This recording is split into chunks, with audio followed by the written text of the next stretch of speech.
Today, John chapter 3, and you might be thinking right now about these three numbers, 316, John 3:16. So let's talk some numbers. During the 2009 college football game, Tim Tebow has John 3:16 written on his eye black. Everybody takes note. Then 3 years later, he wins an NFL playoff game, throwing for 316 yards, 31 yards per attempt. The game scored a 31.6 rating, and his team's time of possession, 31 minutes, 6 seconds. But no, I'm not talking about those numbers. I'm going to talk about the book of Numbers, chapter 21. 1,500 years before Jesus, the Hebrew people are nomads. They're no longer slaves in Egypt, but they're not living in the promised land yet. It's the wilderness, so food is pretty scarce. However, God is not going to let his people starve. So every morning, they're finding this magical bread just on the ground. And whenever they're thirsty, God provides them water as well. These people, they witness incredible miracles in Egypt. I mean, they walked through the Red Sea on dry ground. I mean, they just got to see God move all the time. But still, they complain. They look at their leader and they say, "Why did you take us out here to die? We're starving. We hate this manna. We have no food. We got no job. Our pets' heads are falling off." It's a Dumb and Dumber quote, in case you're wondering.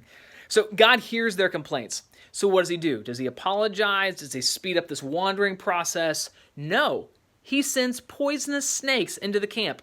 And so people begin to die. When they're bit, this pain begins to build and it hurts. So imagine this. You're going out to gather some dried brush in order to start a fire, and you reach down into the branches and into the hardened leaves, and then you feel that sharp pain just shoot up into your hand. And you know a countdown clock has just started. This is only going to get worse. And so you call out to Moses and you say, "Moses, we know we shouldn't have questioned you. We know we shouldn't have questioned God. We're sorry. Pray that God removes the snakes from the camp." So Moses prays and God starts to talk back to him. And he says, "Moses, I want you to make a replica of the snake out of bronze, and I need you to put it on a pole. And whenever anyone is bit, all they need to do is look at the snake, and I am going to remove their suffering." So what started as a moment of incredible suffering and pain has now been replaced by the hope of a cure. So 1,500 years later, in John chapter 3, a Pharisee by the name of Nicodemus is meeting with Jesus in the dark of night. And Jesus begins to paint a picture for Nicodemus of this need for salvation from our pain and our suffering.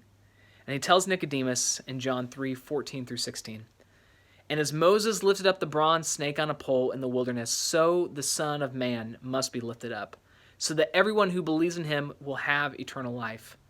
For this is how God loved the world. He gave his one and his only Son, so that everyone who believes in him will not perish, but have eternal life."